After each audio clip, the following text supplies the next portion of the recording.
राधे राधे भक्तों, आज हम करेंगे दशा माता की व्रत कथा। उससे पहले आपसे एक छोटी सी रिक्वेस्ट है, आप हमारे चैनल को सब्सक्राइब जरूर करें। दशा माता हमेशा आप सभी भक्तों पर अपनी कृपा बनाए रखे। तो चलिए शुरू करते हैं दशा माता की व्रत कथा। एक राजा था, उसकी रानी कोमलांगी थी। वह फूलों की सैया पर सोया करती थी। एक दिन फूलों के साथ कच्ची कली भी आ गई। कच्ची कली के कारण उसे रात को नींद नहीं आई। वह करवटें बदलती रही। राजा ने पूछा, प्रिय, आज क्या बात है जो तुम्हें नींद नहीं आ रही है? रानी ने बताया कि आज फूलों में एक कच्ची कली आ गई है। वह मेरे शरीर में चुभ रही है, इसी कारण मुझे नींद नहीं आ रही है। राजा ने शयन कक्ष में एक दीपक जल रहा था, जिसे ज्योति स्वरूप कहते थे। ज्योति स्वरूप रानी की बात सुनकर हंसा। राजा ने हाथ जोड़कर उससे हंसने का कारण पूछा। ज्योति स्वरूप ने बताया कि अभी तो रानी को कच्ची कली के कारण इतनी तकलीफ हो रही है। कल सवेरा होने पर जब रानी का सिर का भोजा ढोना पड़ेगा, तब इनकी क्या गत बनेगी? राजा ने पूछा, क्या मेरे जीवित रहते ऐसा संभव है? तब दीपक ज्योति स्वरूप ने उत्तर दिया, हाँ संभव है, तुम्हारे जीते जी संभव है। ज्योति स्वरूप की बात सुनकर राजा ने मन में सोचा कि देववाणी कभी असत्य नहीं होती, होनी को कौन टाल सकता है। रानी को अवश्य भोजा ढोना पड़ेगा, परंतु यह हो सकता है कि यदि मैं इसे एक संदूक में बैठाकर समुद्र में बहा दूँ तो संभव है कि यह भोजा ढोने से बच जाए, क्योंकि समुद्र में डूब जाने पर भोजा ढोने से बच जाएगी। राजा ने उसी समय रानी से कहा, चलो मैं तुम्हारे मायके में छोड़ आऊँ, कुछ दिन पर तुम वहीं पर रहना। रानी बोली, परंतु महाराज, मेरे मायके में तो कोई भी नहीं है, मैं वहाँ किसके पास रहूँगी? राजा ने कहा कि तुम्हारे गोत्रज संबंधी वहाँ सब बहुत अच्छी दशा में हैं, मैं उन्हीं के पास तुम्हें भेज देता हूँ। रानी ने राजा की बात मान ली। रानी ने बहुमूल्य आभूषण और कीमती वस्त्र धारण किए। तब राजा ने रानी को संदूक में बिठाकर नदी में बहा दिया। वह नदी समुद्र में ऐसी जगह मिलती थी जहाँ पर राजा के बहनोई का राज्य था। समुद्र से मोती निकालने का ठेका राजा के बहनोई ने ले रखा था। वह संदूक बहता बहता जब राजा के बहनोई के इलाके में पहुंचा तो उसने महोल्ले को आज्ञा देकर संदूक को समुद्र से बाहर निकलवा लिया। संदूक को उसने अपने महल के शयन कक्ष में भिजवा दिया और आदेश दिया कि मेरे पहुंचने तक इसे कोई भी ना खोले। राजा का बहनोई, जो उस जगह का स्वयं का राजा था, उसने शयन कक्ष में संदूक के पास पहुंचते ही रानी को पता चला कि इस संदूक को राजा ने समुद्र में पाया है, तो वह फौरन शयन कक्ष में आई। उसने पहरेदारों को हट जाने का कहा। रानी ने संदूक को खोल लिया। उसे संदूक के अंदर 16 श्रृंगार किए एक स्वर्ग सुंदरी मिली। रानी ने अपने मन में सोचा कि यदि राजा इसको इस दशा में देखेंगे तो इसके ही हो जाएंगे और मुझे छोड़ देंगे। इसीलिए उसने उस रानी के सब जेवर कपड़े उतार दिए, उसे फटे पुराने कपड़े पहना दिए और संदूक में बंद कर दिया। राजा जब बाहर से महल में आए तो उसने रानी को अपने शयन कक्ष में बुलाया और रानी से पूछा कि क्या तुमने देखा है इस संदूक में क्या है? रानी ने उत्तर दिया कि मैंने कुछ नहीं देखा है, मुझे कुछ नहीं पता कि इस संदूक में क्या है।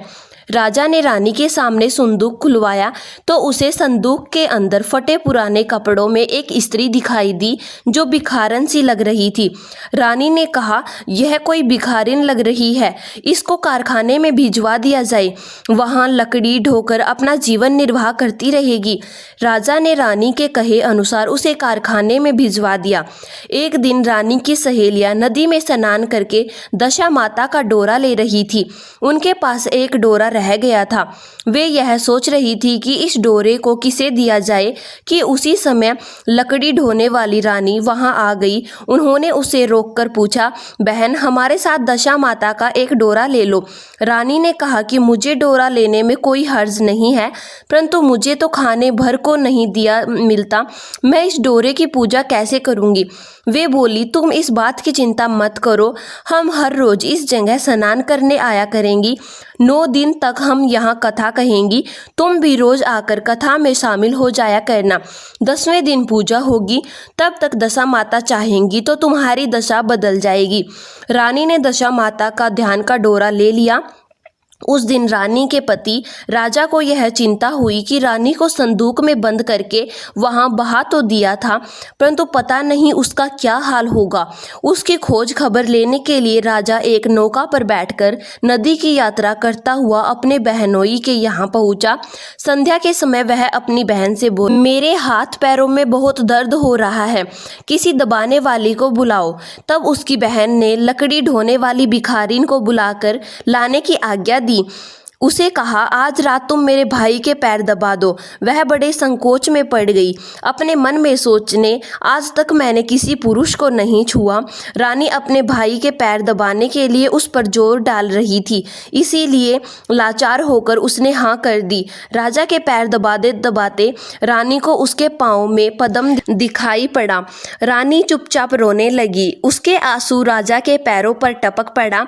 राजा ने उससे पूछा, तुम क्यों रो रही हो? तुम अपना भेद मुझे बताओ, मेरे द्वारा तुमको कोई हानि नहीं होगी। रानी बोली, जैसा पद्म आपके पैर में है वैसा ही पद्म मेरे पति के पैर में भी था। पहले के दिनों की याद आ जाने पर मुझे रोना आ गया। राजा ने उसे पहचान लिया। राजा बोला, मैं समझ गया, अब तुम्हें पैर दबाने की कोई ज़रूरत नहीं है। तुम्हारे भाग्य में जो लिखा था वह तुम्हें भोगना ही पड़ा। मैंने उसे टालने के लिए जो उपाय किया था उसका नतीजा उल्टा ही निकला। तुम्हें मेरे जीते जी लकड़ियाँ ढोनी पड़ी। सवेरा हुआ, परंतु अतिथि राजा सोकर नहीं उठा और ना ही पैर दबाने वाली दासी ही कमरे से बाहर निकली। राजा की बहन को चिंता होने लगी। थोड़ी देर के बाद दासी कमरे से बाहर निकली और कारखाने में काम करने के लिए चली गई। रानी ने कमरे में जाकर अपने भाई को जगाया। उसका भाई बोला, मेरी तबीयत ठीक नहीं है, मेरा सर दर्द कर रहा है, मैं अभी आराम करना चाहता हूँ, मेरा मन भी व्याकुल हो रहा है। रानी ने पूछा कि आखिर बात क्या है, तुम तो बताओ, कुछ तो बताओ। राजा ने कहा, बड़ी शर्म की बात है, मैंने तुम्हारी भाभी को जानबूझकर संदूक में बैठाकर तुम्हारे पास इसीलिए भेजा था कि उसे यहाँ आराम से रखा जाएगा, परंतु उसे यहाँ लकड़ियाँ ढोनी पड़ रही हैं। उसके तुमने सारे कपड़े उतार कर उसे रास्ते की भिखारिन बना दिया। उसकी बहन बोली, मैंने उसे नहीं पहचाना। उसने दासियों को भेजकर उसे चुपचाप अपने पास बुलाया। उसके आने पर बहन ने अपनी भाभी से माफ़ी मांगी और उसके पैर पकड़ लिए। कुछ दिनों तक राजा अपने बहनोई बहन के रहकर रानी को साथ लेकर राजधानी में वापस लौट आया। रानी ने अपने महल में पहुंचकर सुहागिनों को न्योता भेजा। बड़े धूमधाम से दशा माता के डोरे की पूजा की और नगर में ढिंढोरा पिटवाया गया कि आज से अमीर गरीब सब दशा माता का डोरा लिया करे और श्रद्धापूर्वक पूजा किया करे। जिसके पास पूजन पारण के लिए धन की कमी हो तो वह महल से ले जाया करे। जिस प्रकार रानी के दिन दशा माता ने फेरे, वैसे ही वह सब की दशा को ठीक करे। तो भक्तों बोलिए, दशा माता की जय हो।